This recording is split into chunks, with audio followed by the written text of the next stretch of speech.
So it's him? Yes. How's it been since you've been here?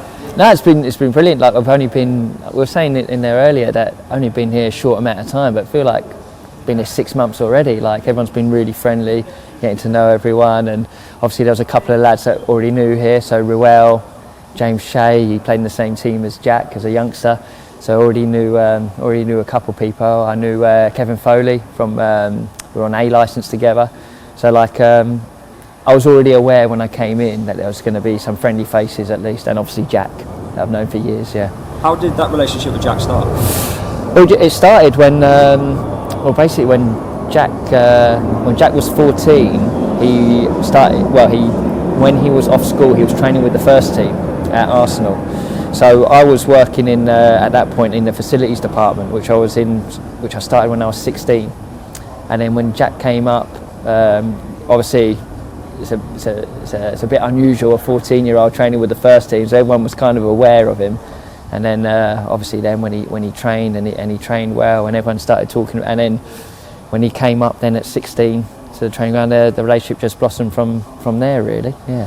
Could you explain your coaching story? Because I've been told off camera it's a very unique one. Yeah. And as I've got someone behind the camera who works for Arsenal at the moment, there's a chance for him to become a professional coach. Oh right, yeah, of course, yeah. So yeah, like I already alluded to, like I went for a job interview there when I was 16 to do with the facilities department. I managed to get the job. So I left school and then started working there, and as you can imagine, a 16-year-old working in the facilities department would be sweeping the dressing rooms, you're like taking out the rubbish, all the jobs no one else really wanted to do. And then as time passed by, I was thinking to myself, right, what do I want to do? And then obviously I was thinking, dream job, be a footballer, not good enough to do that. And then I started thinking about coaching probably around 21, 22.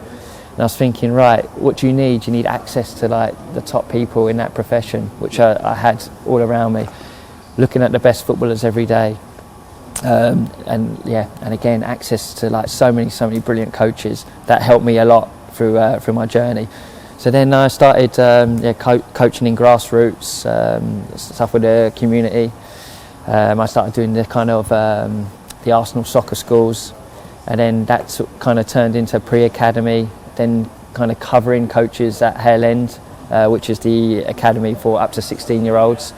And then when Arsene then left and Unai Emery come in, there would be occasions where there'd be like 4 or 5 extra players that that were put to the side when he was working with the main group, say in a tactical session. If there was 20 players involved and there was 5 to the side, then I would start taking those players for drills just to really keep them busy more than anything else. And then I started helping out with the rehab players. So like if there was 3 players out and there was an S&C coach on his own, I would go out and help provide some football sessions for them. And then it just grew from then. And then when Mikel rejoined the club after being a player, again it kind of just one thing led to another, and then I became part more official of his coaching staff.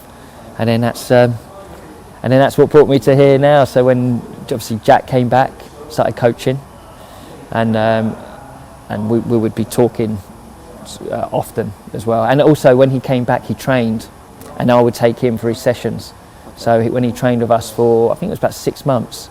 So there'd be days where he'd be working with me and say and any of the other players that needed any topping up or have been left out of the squad.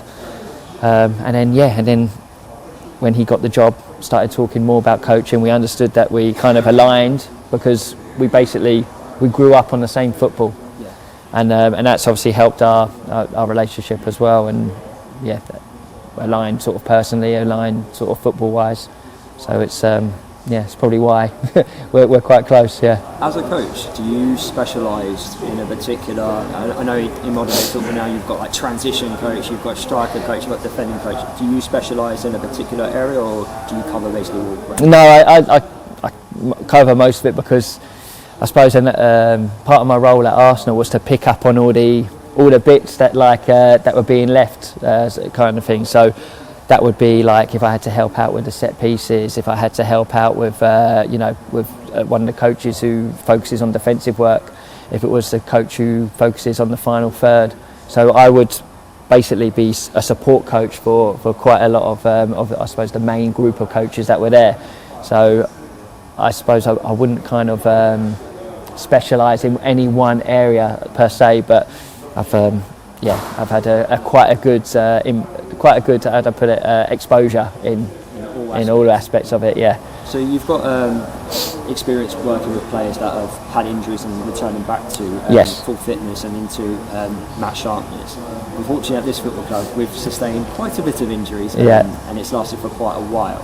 How important, I would say, in your role, in getting those players, making sure that when they are ready for first team football, they don't worry about that injury which they've sustained, whether it's 3 months, 2 weeks ago? Yeah. Okay. So that would be, I suppose, that would be working more towards with the S&C coach and the physios, or if they've got a rehab specialist, we'll do that. And I suppose the role of a coach with that is that if there's anything that's changed in the game model, or is there any like individual development that needs to happen with that player, then you can try and implement that in the rehab sessions. So generally, if you've got 2 games a week, there's very little time to be working on the players individually. But when they're out injured, you've got a lot of time that you can kind of concentrate on that player, bespoke of what they need. So that's I suppose that is trying to make the best out of a worse situation. Yeah. Looking on the game just recently gone at Mansfield, what did you learn about the group of players from that game? I think the biggest thing that I took from it was just how much it hurt that we obviously that we lost that game, because it's interesting because I don't know the full context of how the fans are viewing the players at the moment, but it was for me, it was like I was surprised to hear, I suppose, comments that like they don't care, and that surprises me, because I was looking in the dressing room, they were like distraught. And one of the things I watched before I come here was the James Shea interview. I think it was after Cambridge, and I was like, I mean, you could feel the hurt in his voice, and I think that is common ground within the whole squad, that it does hurt them and they do care, and we're trying as hard as we can to kind of, I suppose, get out of this spell that we're in currently. I guess it doesn't even matter on a player's perspective, but on a mentality and on a more mental health perspective, how important is it to try and get players to show that they care on the pitch? Because I think if they maybe portrayed that, like showed the correct body language at times, I know naturally, if you make a missed time pass, you'll be frustrated with yourself, but try and, because I kind of like put Jordan Clark as the example here. I think fans at this know that he cares. Yeah. Whereas the rest, there's a question mark over their heads. So as a coach, how can you like try and get that message across to the players to show that we know you care behind the scenes?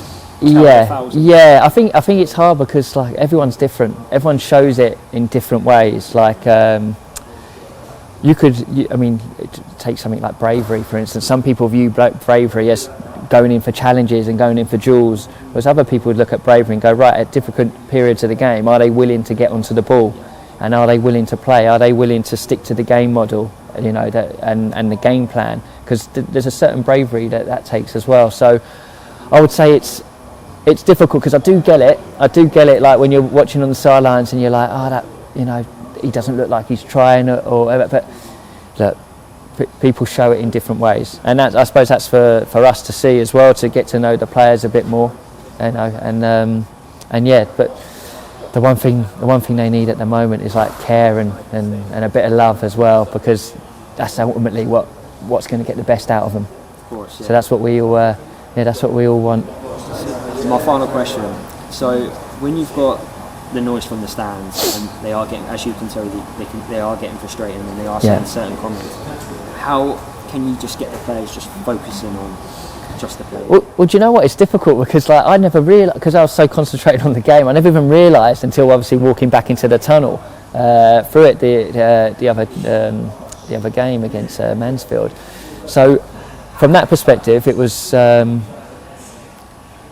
didn't realise, to tell you the truth, until that last moment.